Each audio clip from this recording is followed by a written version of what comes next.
dami ng pag-asa sa bawat pusong iyong naabot.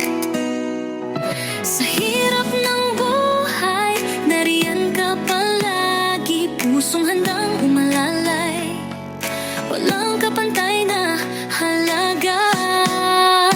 Nelson TV Official, kasama ang kalingap, tulong at pagmamahal sa bawat hakbang. Sa pag-asa'y nagbibigay liwanag, sa pagkakaisa, tagumpay ating abot kamay.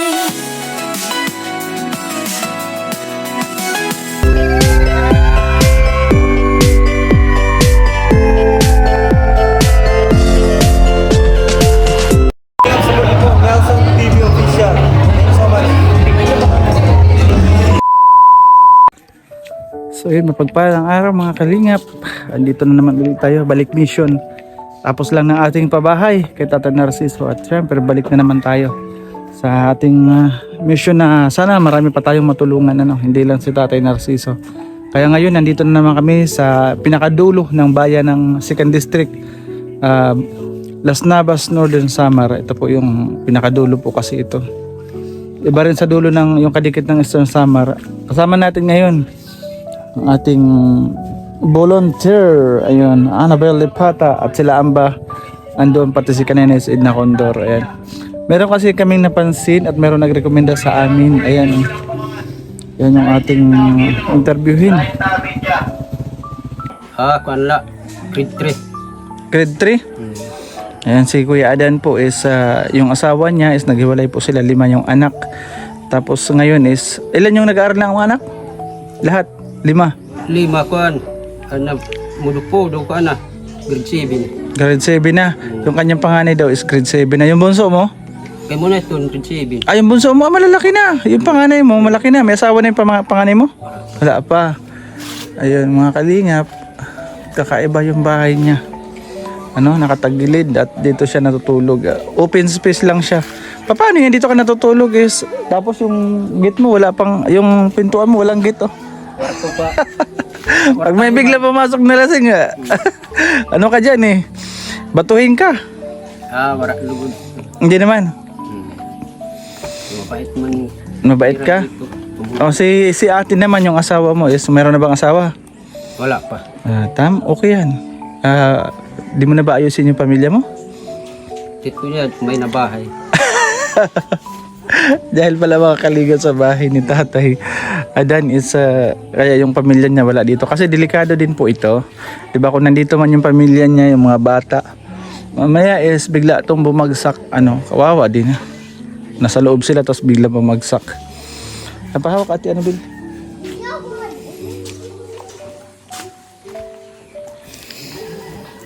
Ay, kainit. Tabi tayo kuya. Ay, grabe. Kalingap, ito na. Bumalik na naman po tayo sa scouting sa mission. At dito po tayo napadpad sa liblib na barangay ng Barangay Bulao, Las Navas, Northern Samar. At napasama na tayo sa team. Kasama natin ang Bagay Great, ang Kananay, tapos ang volunteer sa atin, Annabel, yung aking cameraman. Tatay, halimbawa kung pumunta dito yung pamilya mo at maayos na yung pamilya mo, magiging okay ba kayo ng pamilya mo?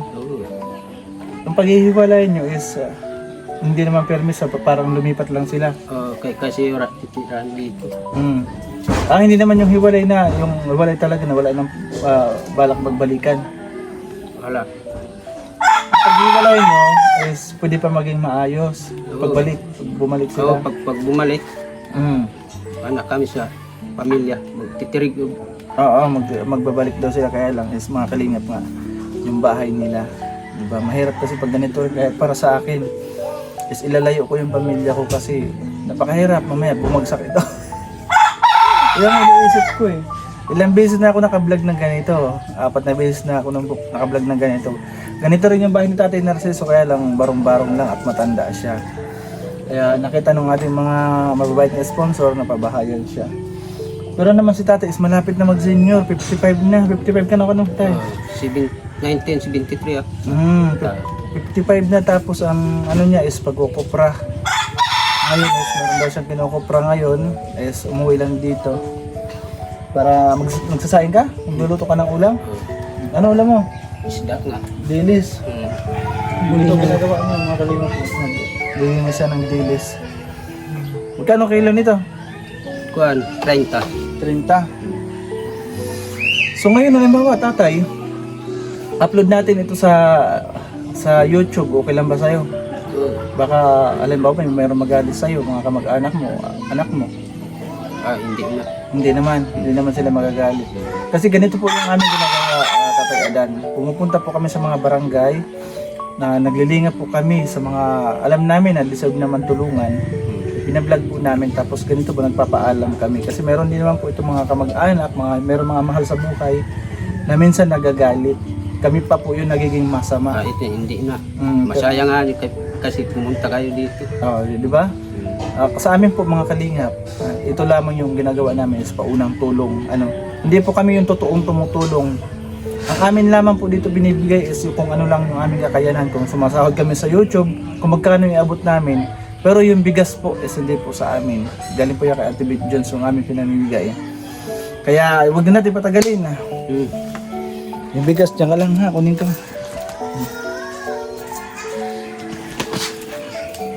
Ayan. Huwag natin patagalin. Ang bigas, galing kay Ate Beth Jones. Salamat Ate Beth Jones. Kasi lagi kang nagbibigay ng pabigas, hindi mo pinapabayaan yung ating mga kababayan dito sa Samar. Tatay, tanggapin mo, galing kay Ate Beth Jones. Salamat. Ano masasabi nyo kay Ate Beth Jones? Salamat. Ate Beth Jones. Ate Beth Jones.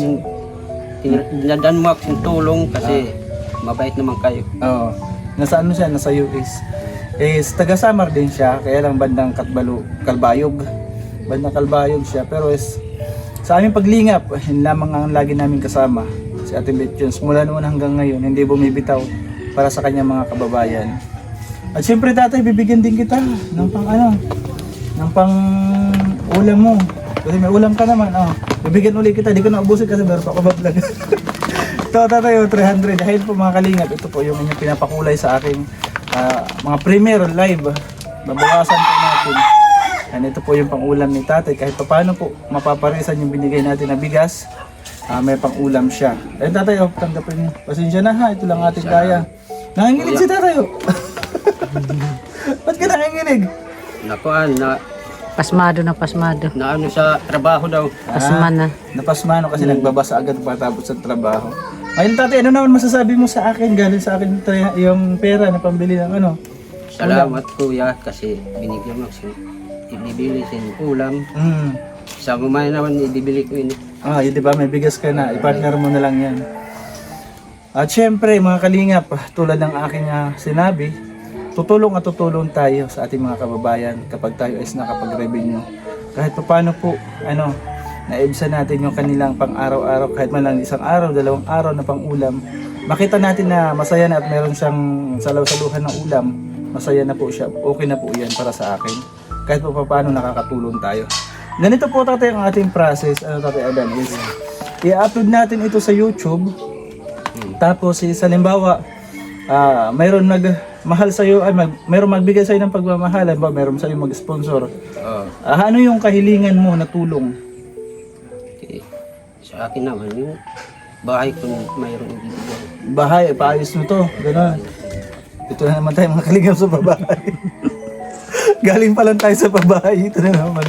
Actually tatay Adan, katatapos lang ng aking pabahay kahapon, rebukating may pabahay ako. May pinagawa ko sa matanda, isang 93 years old na aking pinabahayan. Ngayon po is napakaganda. Blue na blue. Sana tatay, pray lang tayo. Sana is meron makapanood sa inyong kalagayan. Sana bigyan rin kayo ng kahit maliit lang. At siyempre safe na tutulugan at para maibalik mo na yung pamilya dito. Ito na para yung punta.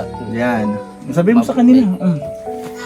Kuya, kasi napatulong man ako. Kasi kulang man ako. Trabaho sa pangita. Nakiatulong sa inyo.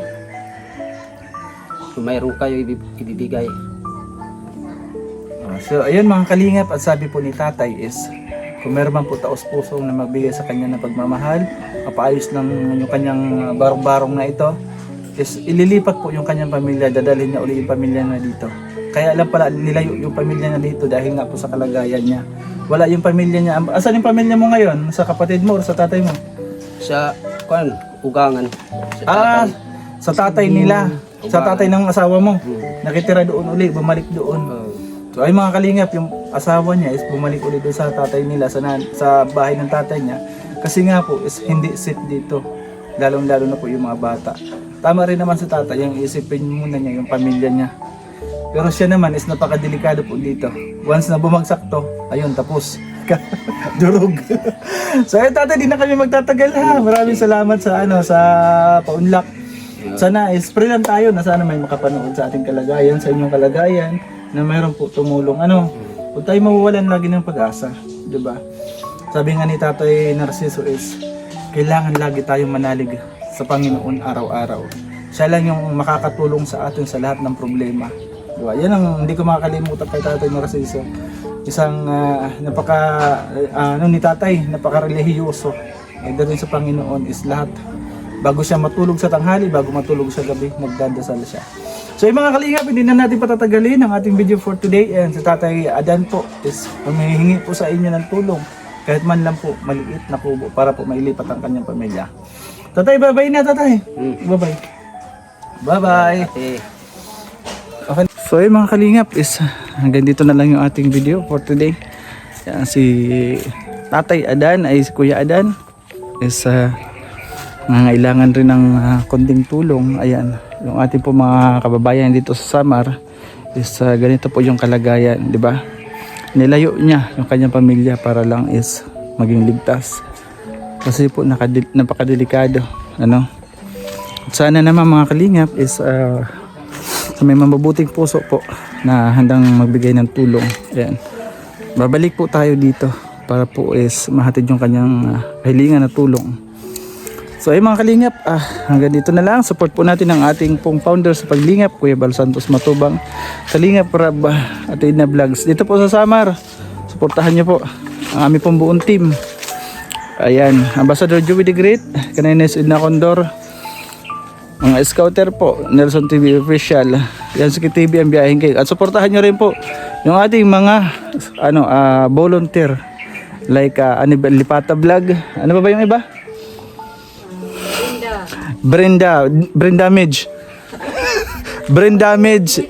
Ada Militar Vlog. Ayan, support din po mga kalingap para po is marami pa tayong matulungan natin mga kababayan dito sa Samar. Ayan, bye-bye po mga kalingap. God bless. Hanggang po sa muli. Bye-bye. Salamat sa lahat. Lahat po ng nagbigay pagmamahal sa ating channel at sa ating project na katatapos lang kay Tatay Narciso. Maraming salamat Ate Bertus Pumen, Ate Rosemary, kay Maniteri, maraming salamat kay Kabuluang, kay Kishnel, kay Ate Kim D, kay Ate Awing Mix Vlog, kay Ate Criselda Cabral sa Jumcar 18, maraming salamat po sa lahat po na nanonood sa aking live at premiere. Maraming salamat po mga kalingap. Bye bye po, hanggang po sa muli. Bye bye.